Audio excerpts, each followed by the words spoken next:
Glycylcycline.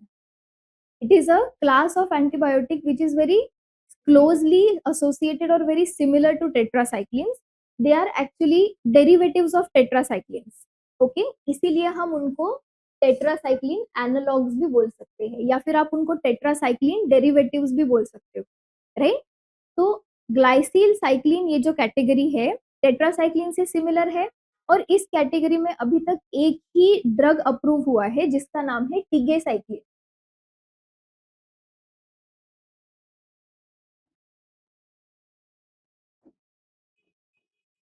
So just one member has been approved till now. It was approved in 2005.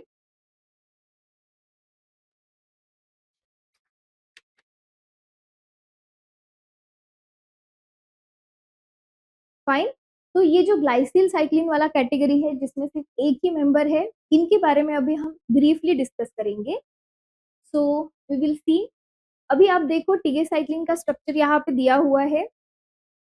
Structure को ऐसा उल्टा draw किया हुआ है, मतलब टेट्रासाइक्लिन्स के स्ट्रक्चर्स को अभी तक हमने जो पर्सपेक्टिव से देखा उससे ये ऑपोजिट वाला पर्सपेक्टिव है, राइट? अब इसका टिगेसाइक्लिन का आप स्ट्रक्चर देखो. Can you see the similarity between tetracyclines and this structure? It is similar. Very good. और अभी इसके स्ट्रक्चर को ध्यान से देख के बताओ कौन से टेट्रासाइक्लिन का स्ट्रक्चर इससे मिलता जुलता है? Very good. मिनोसाइक्लिन का स्ट्रक्चर. मिनोसाइक्लिन में ये आपका जो 7th पोजीशन है इसके ऊपर ये वाला जो सब्स्टिट्यूशन है, राइट, उसके ऊपर से समझ में आता है. तो basically tigecycline is a derivative of minocycline only. Difference कहाँ पे आया है? ये यहाँ पे, ये देखो यहाँ पे साइड चेन अटैच किया हुआ है जो कि मिनोसाइक्लिन के स्ट्रक्चर में प्रेजेंट नहीं रहता है, राइट? तो उसकी वजह से अभी ये हो गया tigecycline is just a derivative of minocycline, right? अब मुझे बताइए स्ट्रक्चरली ये इतने सिमिलर है तो इनका मोड ऑफ एक्शन भी कैसा रहना चाहिए? It is going to be similar. जो मैकेनिज्म ऑफ एक्शन टेट्रासाइक्लिन्स का है same mechanism of action tigecycline का है. मतलब इसीलिए हम इन दोनों को साथ में पढ़ रहे हैं because they are structurally similar, they are structural analogs and they have same mode of action as that of tetracyclines. तो थोड़ा सा मुझे रिमाइंड करके बताइए टेट्रासाइक्लिन्स का मोड ऑफ एक्शन क्या है? यस, अगर सिंगल लाइन में बताना है तो it is a bacterial protein synthesis inhibitor. Okay, अब डिटेल में बताओ. Tetracyclines bind to 30S ribosome. Exactly where? near the acceptor site, that is the A site. And exactly which process is interfered by tetracyclines? It interferes with what? Attachment of the incoming tRNA. जो acyl amino tRNA आ रहा है ए site पे, acceptor site पे, उसका attachment को क्या करता है? इनहिबिट करता है, जिसकी वजह से पेप्टाइड चेन ग्रो नहीं हो पाती है, right? That is the mode of action. Tigecycline का भी क्या रहेगा? सेम मोड ऑफ एक्शन रहेगा. ओके, अभी ये जो टिगेसाइक्लिन है इसका और टेट्रासाइक्लिन में फर्क ये है कि tigecycline is active against those bacteria that have become resistant to tetracyclines. मतलब जो बैक्टीरिया टेट्रासाइक्लिन्स को रिस्पॉन्ड नहीं करते हैं they can be inhibited by tigecycline. तो ये इंपॉर्टेंट चीज है इसके बारे में that it is active against tetracycline resistant bacteria.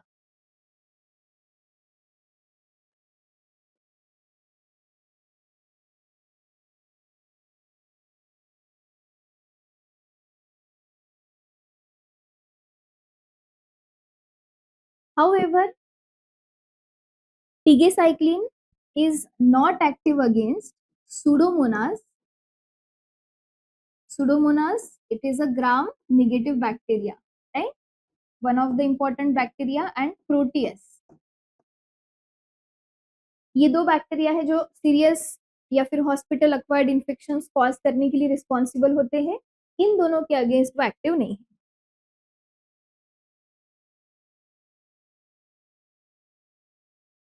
Right? Okay, अभी टिगेसाइक्लिन के बारे में अगर हम फार्माकोकाइनेटिकली अगर हम इसके बारे में डिस्कशन करेंगे तो हमने देखा है कि टेट्रासाइक्लिन्स को आप ओरली एडमिनिस्टर कर सकते हो, ठीक है? They are administered in the form of capsules and the newer tetracyclines like doxycycline and minocycline they have complete absorption, right? लेकिन टिगेसाइक्लिन जो है it is not absorb from the GIT, it is very poorly absorb, तो उसकी वजह से हमें इसको ivy वाले रूट से ही एडमिनिस्टर करना पड़ता है, ठीक है। It is administered by slow IV infusion, लेकिन इसका जो ड्यूरेशन ऑफ एक्शन है वो काफी अच्छा है। It has a t half of 36 to 48 hours, मतलब इसका ड्यूरेशन ऑफ एक्शन कैसा है, काफी long duration of action, right. So that is good point about टिगेसाइक्लिन।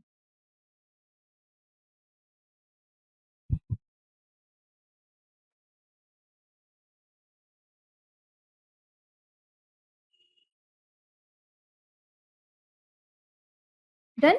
तो अभी टिगेसाइक्लिन को फिर हम कौन से वाले कंडीशन में यूज करेंगे, स्पेसिफिकली इसका ये देखना है कि ये किसके अगेंस्ट एक्टिव है, टेट्रासाइक्लिन रेजिस्टेंट बैक्टीरिया के अगेंस्ट वो एक्टिव है। तो इसीलिए इसका जो यूज रहेगा वो हम रूटीन क्लिनिकल यूज में ये नहीं रहने वाला है, इसको हम रिजर्व रखेंगे कौन से वाले इन्फेक्शन के लिए, सीरियस वाले इन्फेक्शन के लिए, स्पेसिफिकली ऐसे इन्फेक्शन जो हॉस्पिटल अक्वायर्ड इन्फेक्शन आप उनको बोल सकते हो, सीरियस एंड हॉस्पिटलाइज्ड पेशेंट्स में जो इन्फेक्शन होते हैं उनके ट्रीटमेंट के लिए आप इनको यूज कर सकते हो, जैसे कि कम्युनिटी अक्वायर्ड न्यूमोनिया, ये डिफिकल्ट टू ट्रीट होता है, ठीक है। देन कॉम्प्लिकेटेड स्किन इन्फेक्शन या फिर कॉम्प्लिकेटेड इंट्रा एब्डोमिनल इन्फेक्शन, ऐसे इन्फेक्शन जो कि टेट्रासाइक्लिन को रिस्पॉन्ड नहीं कर रहे हैं तो फिर आप टिगेसाइक्लिन यूज करोगे, fine.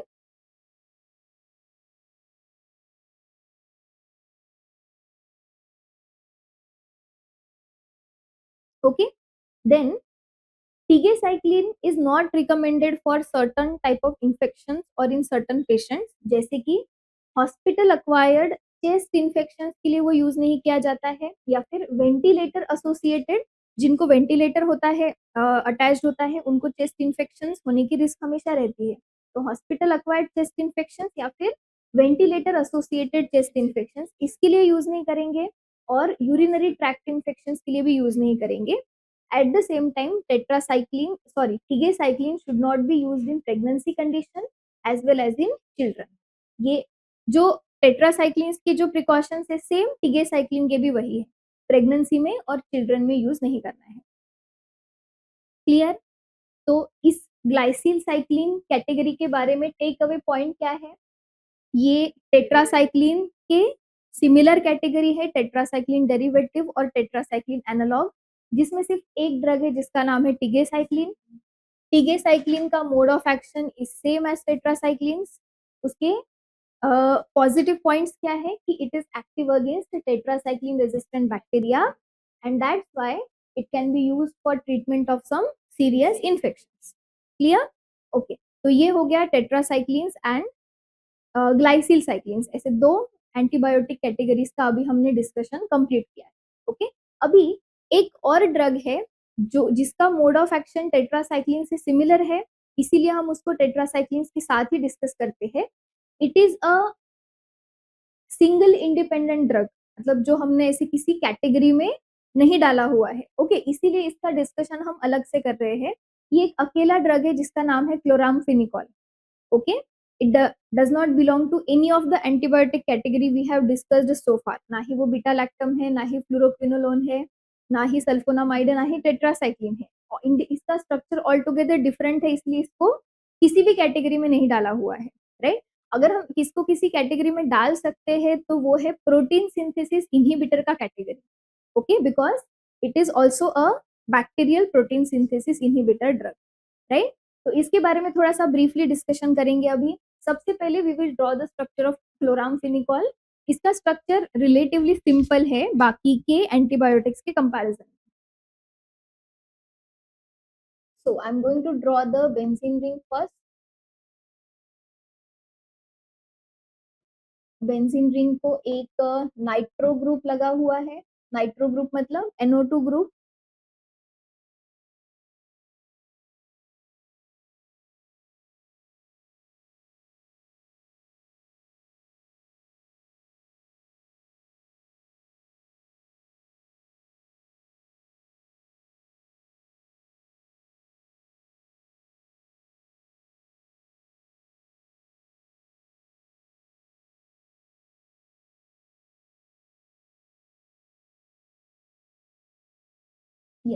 So this is the structure of chloramphenicol. Okay, अभी आप स्ट्रक्चर को देखो, ये देखो किसी भी एंटीबायोटिक कैटेगरी में ये स्ट्रक्चर फिट नहीं होता है, राइट। इसका आप नाम देखो, chlor indicates this to chlorine substitution, am indicates the amino या फिर amide group, NHC double bond हो मतलब amide group, pheni indicates the phenyl ring, ol मतलब OH ग्रुप्स की वजह से इट इज इंडिकेटिंग ओल, ठीक है। तो ये इस तरह का क्लोराम्फेनिकॉल का स्ट्रक्चर है जो कि काफी सिंपल है, राइट। क्लोराम्फेनिकॉल इट इज अ, जैसे टेट्रासाइक्लिन्स है वैसे ही ये ब्रॉड स्पेक्ट्रम एंटीबायोटिक है, okay. Similar to tetracyclines, it is also bacteriostatic and also similar to tetracyclines, it is a protein synthesis inhibitor. ये सिमिलैरिटीज की वजह से हम इसको टेट्रासाइक्लिन्स के साथ ही पढ़ते हैं, फाइन। और इसके बारे में एक इम्पॉर्टेंट चीज कि ये जो क्लोराम्फेनिकॉल होता है फार्माको, इसके मतलब बाकी के पॉइंट अगर देखते हैं तो it has a intensely bitter test.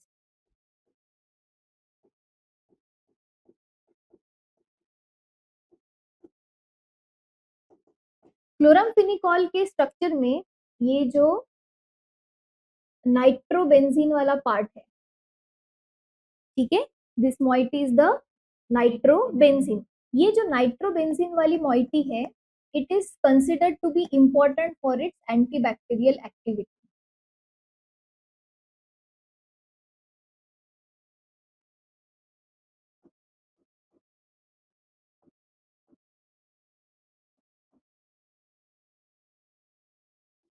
Also nitro group वाले जो कंपाउंड्स होते हैं they have the bitter taste, तो इसका जो एकदम बिटर वाला जो टेस्ट है it is considered to B because of this nitro group, ठीक है। तो नाइट्रोबेंजीन वाला जो पार्ट है वो वाला जो पार्ट है that is responsible for its antibacterial activity, right. तो ये इसके बारे में एक ब्रीफ इंट्रोडक्शन हो गया। अभी हमने बोला कि it is a protein synthesis inhibitor, right, like tetracyclines. All दो टेट्रासाइक्लिन्स और क्लोराम्फेनिकॉल दोनों भी प्रोटीन सिंथेसिस इनहिबिटर्स है, लेकिन क्लोराम्फेनिकॉल का जो मैकेनिज्म ऑफ एक्शन है वो टेट्रासाइक्लिन से स्लाइटली डिफरेंट है, ओके। क्या डिफरेंसेस है वो वाली चीज हम देखेंगे, okay. Let me just give you ये वाला पार्ट हम एक बार फिर से देखते हैं। हमने प्रोटीन सिंथेसिस का प्रोसेस अंडरस्टैंड किया था और हमने ये भी देखा था कि टेट्रासाइक्लिन्स उसमें एग्जैक्टली कौन से वाले स्टेप पे एक्ट करते हैं, ठीक है। So let's just revisit that thing. If you remember we have discuss कि mRNA को जब राइबोसोम बाइंड करता है, ठीक है, तो उस टाइम पे हमने देखा था कि there is a acceptor site and there is a peptidyl site. Acceptor site पे इनकमिंग वाला टीआरएनए आके अटैच होता है और पेप्टिडिल साइट पे जो ग्रोइंग पेप्टाइड चेन है वो वाला पार्ट अटैच रहता है, राइट। फिर हमने इसमें देखा था कि एवरी टाइम क्या होगा, इनकमिंग वाला टीआरएनए ए साइट पे आके अटैच होगा, फिर उसके बाद में क्या होगा, वो अटैच हो गया, उसके बाद में जो पेप्टिडिल साइट वाला जो ग्रोइंग पेप्टाइड चेन है it will be transferred to the newly attached tRNA, right. Newly attached वाले टीआरएनए के ऊपर ये आ जाता है और लास्ट वाले स्टेप में ए साइट के ऊपर का ये जो पेप्टाइड चेन है it is shifted to the P site so that the A site is again available for the incoming tRNA. ये एक प्रोसेस होता है प्रोटीन सिंथेसिस का। इसमें हमने देखा था कि टेट्रासाइक्लिन्स जो होते हैं वो कौन से प्रोसेस को इनहिबिट करते हैं। Tetracyclines bind to this A site, okay. A site पे बाइंड होने की वजह से क्या होता है, इनकमिंग वाला जो टीआरएनए है वो बाइंड नहीं कर पाता है, right. Tetracyclines bind to the 30S ribosome and inhibit the binding of the amino acyl tRNA to the A site. This is the mode of action of tetracyclines. अब chloramphenicol में और tetracyclines के mode of action में क्या फर्क है। पहला फर्क ये है कि chloramphenicol binds to the 50S ribosome, मतलब ये बड़ा वाला जो सब यूनिट है उसके ऊपर वो बाइंड करते हैं, but they also bind near the acceptor site. लेकिन सब यूनिट कौन सा वाला, 50S सब यूनिट। और ये कौन सा वाला प्रोसेस इनहिबिट करते हैं, क्लोराम्फेनिकॉल क्या करता है कि जब ये जो ग्रोइंग पेप्टाइड चेन है इनकमिंग वाला टीआरएनए आके अटैच हो गया, उसके बाद में ये जो ग्रोइंग पेप्टाइड चेन है it is transfer to the newly attach tRNA. तो ये ट्रांसफर वाला जो प्रोसेस है वो इनहिबिट करता है, मतलब क्या नहीं होगा, ये जो ग्रोइंग पेप्टाइड चेन है it will not be transfer to the newly attached amino acid. Transfer नहीं करता मतलब अमाइनो एसिड्स, ये चेन बनता कैसे है, पेप्टाइड बॉन्ड से बनता है ना, ये अमाइनो एसिड और ये A4 और A3 के बीच में पेप्टाइड बॉन्ड बनेगा, तब जाके वो चेन बनेगा ना। तो ट्रांसफर नहीं होने देता मतलब वो it inhibits the peptide bond formation between the newly attached amino acid and the growing chain of the amino acid. Got it, समझ में आया। तो क्या नहीं होगा, अगर वो कनेक्ट ही नहीं हुआ, पेप्टाइड बॉन्ड फॉर्मेशन ही नहीं हुआ, तो क्या होगा, प्रोटीन सिंथेसिस वहीं पे स्टॉप हो जाएगा, right. That is the mechanism of action of chloramphenicol. So to sum it up, chloramphenicol binds to 50S ribosome and it inhibits the transfer of the elongating peptide chain, मतलब ये वाला peptide chain to the newly attached tRNA, यहाँ से यहाँ पे वो transfer inhibit करेगा। तो समझ में आ गया आपको process? Yes. So it is different from tetracycline. Tetracycline new वाले टीआरएनए को एक्सेप्टर साइड पे बाइंड ही नहीं होने देते, और क्लोराम्फेनिकॉल क्या करता है, क्लोराम्फेनिकॉल इलोंगेटिंग वाली चेन को न्यू वाले अमाइनो एसिड पे ट्रांसफर नहीं होने देता। That is the difference between the two, ठीक है। So let's summarise that. So we have the chloramphenicol. So chloramphenicol binds where? Very good. 50S ribosome subunit.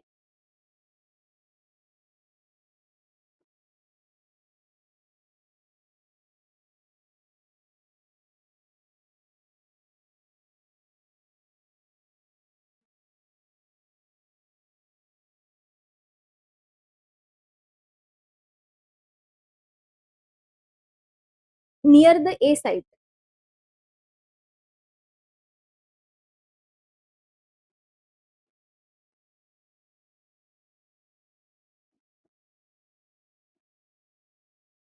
So, which process is interfered by chloramphenicol?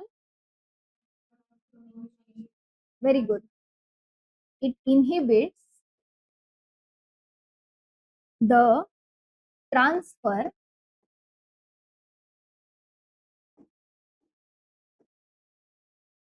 of किसका transfer, elongating या फिर growing peptide chain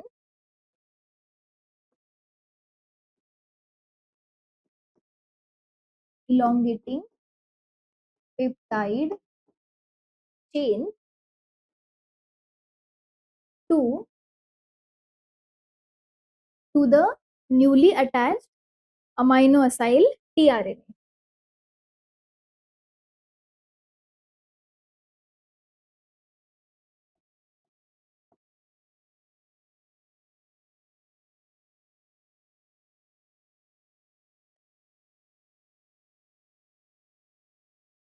right, और उसके वजह से क्या होगा, yes, so it will result in inhibition of protein synthesis, और प्रोटीन सिंथेसिस इनहिबिट हुआ तो कौन सी वाली एक्टिविटी मिलती है हमें, yes, so it will result in the bacteriostatic activity.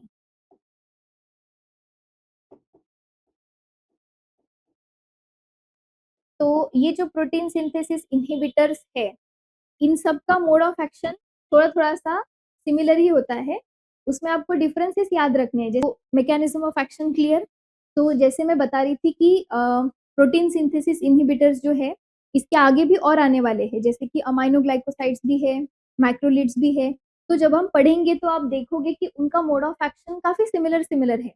ये जो प्रोटीन सिंथेसिस का स्टेप है इसमें से कोई ना कोई स्टेप को वो इनहिबिट करते हैं, तो आपको याद ये रखना है कि वो कौन से सब यूनिट को बाइंड करते हैं और दूसरा कि एग्जैक्टली कौन सी वाली स्टेप इंटरफेयर हो रही है, राइट।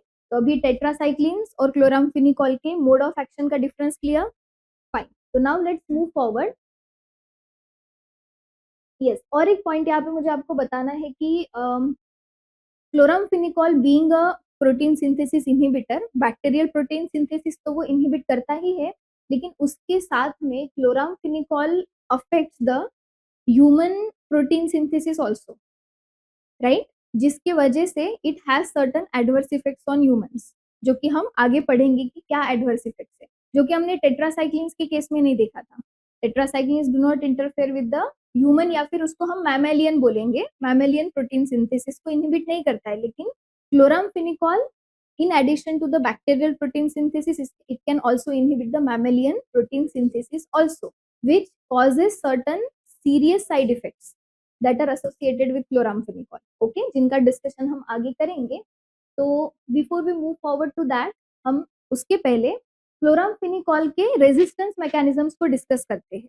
ठीक है, क्लोराम जैसे अभी तक जितने एंटीबायोटिक्स हमने पढ़े उनके बारे में जब हमने रेजिस्टेंस मैकेनिज्म्स पढ़े, तो we have seen that for every antibiotic bacteria have developed certain unique resistance mechanism. Okay, तो क्लोराम्फेनिकॉल के लिए भी एक यूनिक मैकेनिज्म बैक्टीरिया ने डेवलप किया है, that is some bacteria have acquired enzyme acetyl transferase.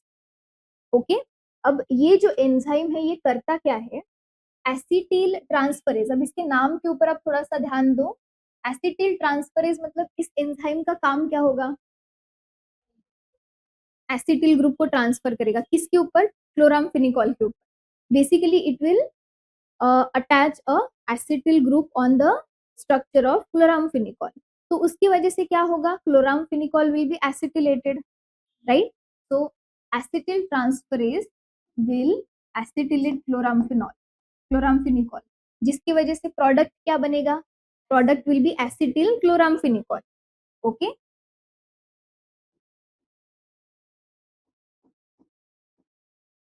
अब एसिटिल क्लोराम्फेनिकॉल बनने का प्रॉब्लम ये होता है कि acetyl chloramphenicol is inactive, means it does not have antibacterial activity. Why it does not have antibacterial activity?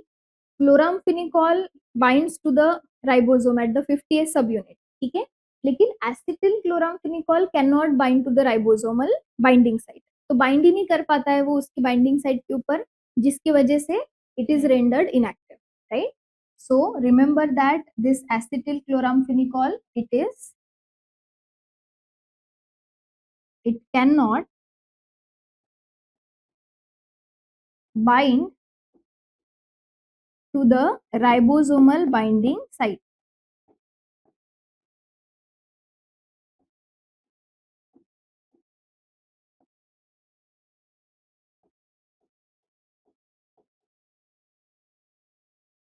Right.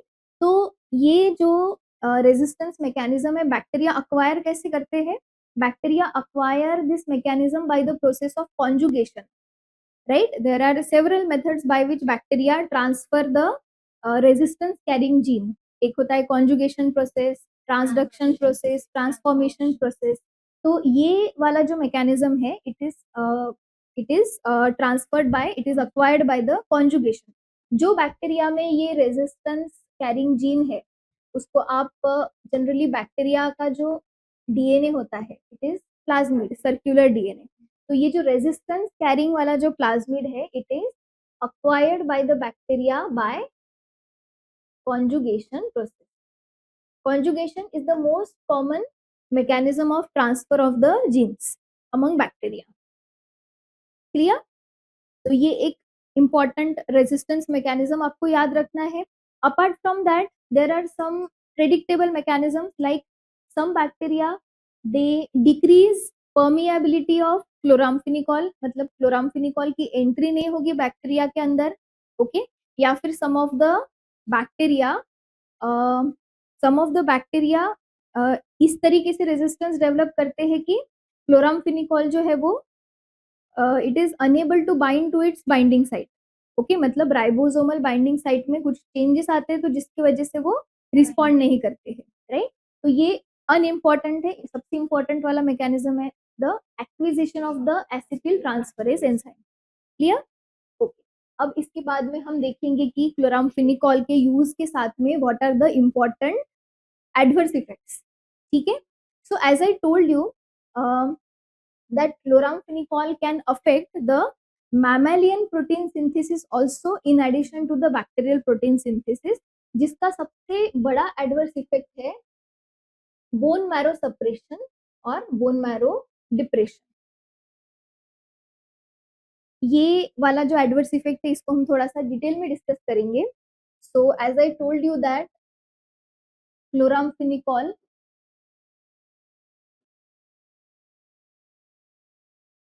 Yes. So chloramphenicol क्या करता है? क्लोराम्फेनिकॉल स्पेसिफिकली जो मैमेलियन प्रोटीन सिंथेसिस, वो भी माइटोकॉन्ड्रियल वाला, ठीक है, मैमेलियन माइटोकॉन्ड्रियल प्रोटीन सिंथेसिस को इनहिबिट करता है.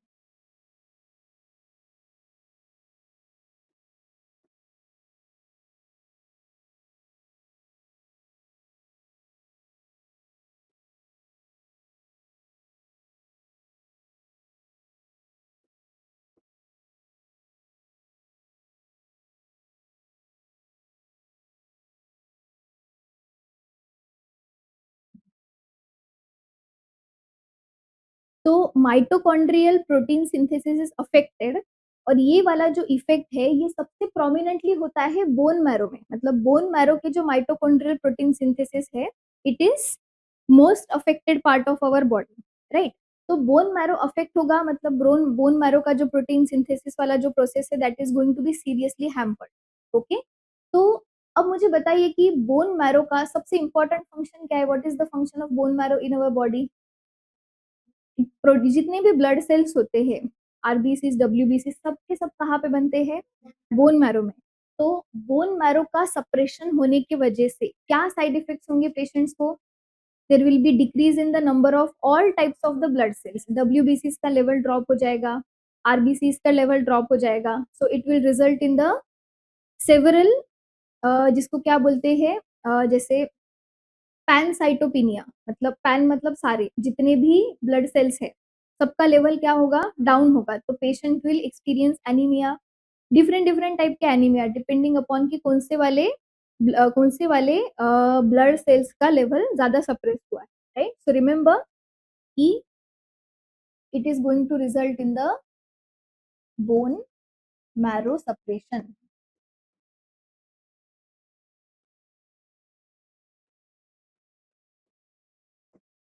सो वी विल नोट डाउन कि बोन मैरो सप्रेशन होने की वजह से स्पेसिफिकली कौन सा एडवर्स इफेक्ट पेशेंट एक्सपीरियंस करते हैं.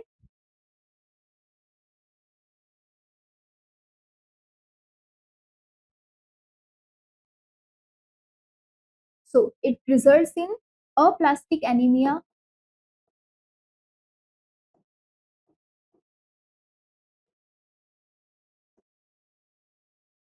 then agranulocytosis,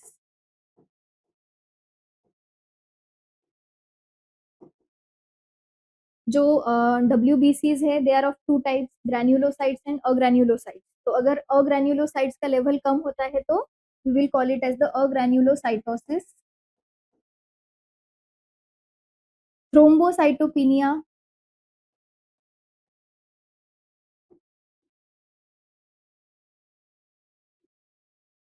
पिनिया मतलब लेवल डिक्रीज होना, थ्रोम्बोसाइट्स का लेवल कम होता है. एंड पैनसाइटोपिनिया, पैन मतलब जैसे हम बोलते हैं पैन इंडिया मतलब ऑल ओवर इंडिया, तो वैसे पैनसाइटोपिनिया मतलब जितने भी ब्लड सेल्स है सभी का लेवल कम होगा. तो हम उसको इंडिविजुअल एक एक का नाम लेके पीनिया पीनिया बोलने से अच्छा है पैनसाइटोपिनिया, राइट. तो these are the conditions that are caused by chloramphenicol. और वो क्यों कॉज हो रहे हैं? Because it is affecting the mammalian mitochondrial protein synthesis. ठीक है. तो ये क्लोराम्फेनिकॉल का सबसे सीवियर वाला एडवर्स इफेक्ट है, राइट. और इसकी वजह से क्लोराम्फेनिकॉल का यूज काफी केयरफुली करना पड़ता है. ये रिवर्सिबल है, मतलब क्लोराम्फेनिकॉल स्टॉप होने के बाद में फिर से नॉर्मल रिज्यूम हो जाएगा, राइट. ओके. ये इंपॉर्टेंट एडवर्स इफेक्ट आपको याद रखना है क्लोराम्फेनिकॉल के बारे में. और एक इम्पॉर्टेंट एडवर्स इफेक्ट है क्लोराम्फेनिकॉल का, it causes the grey baby syndrome. You must have heard about it, है ना. So gray baby syndrome, as the name is indicating, it will be occurring in neonates. Okay, तो ये जो syndrome है ये कब होता है? ये अगर आपने नियोनेट्स को क्लोराम्फेनिकॉल के हाई डोजेस दिए, नॉर्मल डोजेस पे नहीं, हाई डोजेस अगर नियोनेट्स को एडमिनिस्टर किए गए तो उनको ये होता है जिसमें it can result in cardiovascular failure and it can also result in death, right? ये इसलिए होता है कि बेबीज जो है, नियोनेट्स जो है, वो क्लोराम्फेनिकॉल को एडिक्वेटली मेटाबोलाइज एंड एक्सक्रीट नहीं कर पाते हैं, तो उसकी वजह से क्लोराम्फेनिकॉल के फार्माकोलॉजिकल इफेक्ट्स एक्सैगरेट हो जाएंगे नियोनेट्स में, राइट? इसकी वजह से सारे एडवर्स इफेक्ट्स आते हैं। एंड वन ऑफ द मतलब विजिबल वाला जो साइड इफेक्ट जो दिखता है कि बेबीज को साइनोसिस होता है, मतलब sufficient blood supply and oxygen supply ना होने की वजह से दे टर्न ग्रेइश टीन जाता है बॉडी के ऊपर, ठीक है? इसीलिए उसको बोलते हैं ग्रे बेबी सिंड्रोम, राइट? तो ये क्यों हो रहा है? We will note it down. It is occurring in neonates. कब हो रहा है?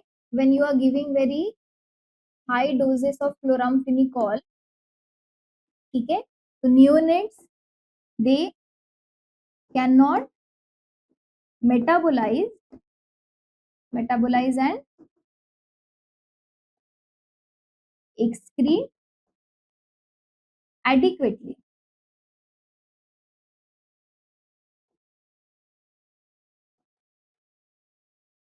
जिसकी वजह से it leads to the Asian grey, Asian मतलब ऐश की तरह, grey cyanosis you will observe.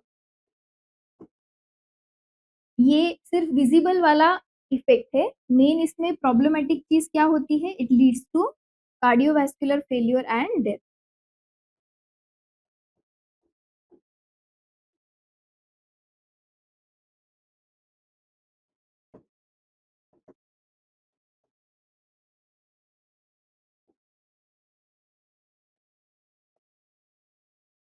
समझ में आया the grey baby syndrome?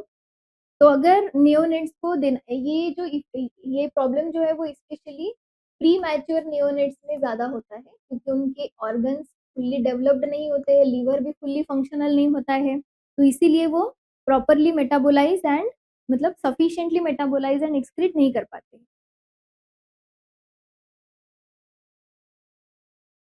Understood? Okay. तो अगर बेबीज को, नियोनेट्स को देना ही है तो फिर उनको लो डोजेस एडमिनिस्टर करने हैं, ना कि high dose, right? Similar to tetracycline, it can also cause irritation and hypersensitivity. And because it is also a broad spectrum antibiotic, just like tetracycline, it can also cause super infection. Okay, तो ऐसे 5 इसके important adverse effects है। Adults में कौन सा होगा? Bone marrow suppression. This will be only occurring in the neonates. Clear? Okay. तो इसको याद रखने के लिए आप या फिर एक और मुझे ज्यादा अच्छे से याद रहता है, 20 गहने। Whichever is more easy for you, you can try to remember 20 गहने। मुझे ये ज्यादा अच्छे से याद रहता है, तो which ever you prefer, you can use the shortcut. Clear? Okay. तो lastly, what are the uses of chloramphenicol? ये आपको जरूर याद रहेंगे। And just to be clear to everyone, I do not promote the use of alcohol in any way. This is only a shortcut to remember the uses of chloramphenicol. Okay,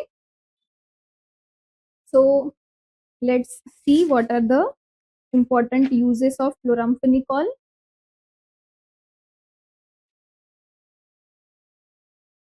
Right, तो basically chloramphenicol का जो clinical use है, ठीक है, nowadays it is highly restricted because of the adverse effects we have just seen. Okay, ये जो bone marrow suppression वगैरह cause करता है, इसकी वजह से इसका जो यूज है, remember the use is highly restricted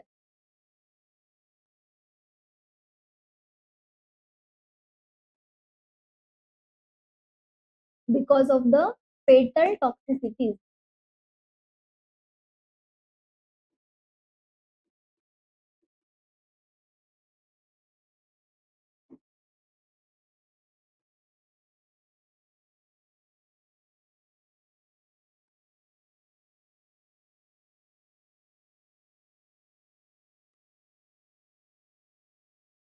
right. So chloramphenicol का एक इम्पॉर्टेंट यूज हुआ करता था, that is it was used for the treatment of typhoid. Actually वो टाइफॉइड की ट्रीटमेंट के लिए it was drug of choice in the older times. ठीक है.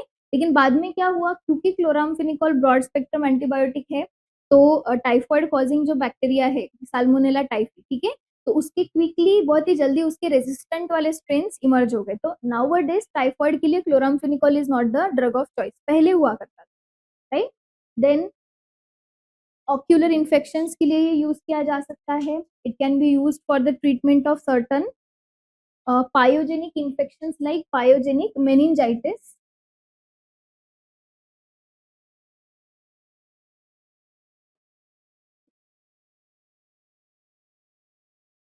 for the treatment of whooping cough, brucellosis, some infections caused by anaerobic bacteria and some rickettsial infections. Okay, इन चीजों के लिए chloramphenicol को आप यूज कर सकते हो. सो टॉप, वाइन, बार. ओके. या फिर you can also make a mnemonic like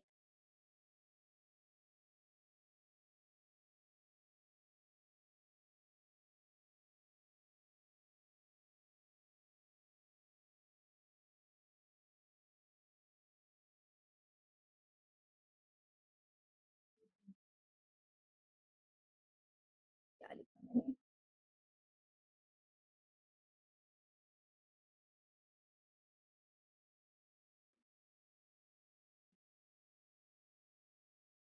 जो भी आपको इजीली याद रहता है that you can use. So top मतलब क्या, T for typhoid, O for ocular infection, P for pyogenic meningitis, W for whooping cough, बार मतलब brucellosis, anaerobic infections and rickettsial infections. Okay, so these are important uses of chloramphenicol. So I'm just going to note it here lastly that typhoid के लिए it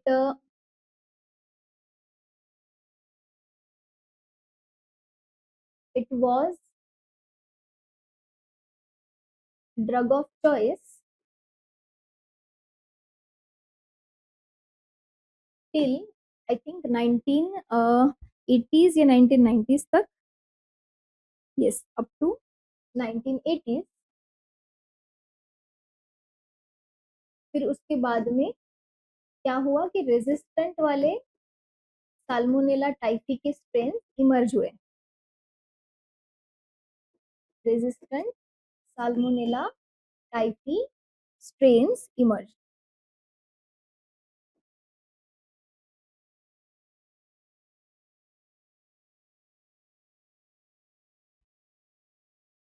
तो ऐसा नहीं है कि अभी यूज नहीं कर सकते हैं. जहां जहां पे साल्मोनेला मतलब जहां जहां पे S typhi still sensitive, in that case you can use chloramphenicol, but it is just not the first line drug anymore because it is broad spectrum antibiotic. Clear? Okay. तो ये हो गया क्लोराम्फेनिकॉल के बारे में हमारा डिस्कशन कंप्लीट. राइट. तो अभी हमने आज किस किस चीज का डिस्कशन खत्म किया, हमने टेट्रासाइक्लिन्स के बारे में हमने पूरा डिस्कशन किया. अभी बेसिकली हमारा डिस्कशन पूरा प्रोटीन सिंथेसिस इनहिबिटर वाले कैटेगरी का चल रहा है. We started with tetracyclines, then glycylcyclines which is tetracycline analogue, and then chloramphenicol जो कि इंडिपेंडेंट ड्रग है and it is a protein synthesis inhibitor. ठीक है. So in our next lecture we will be continuing with the next class of protein synthesis inhibitor, that is aminoglycosides.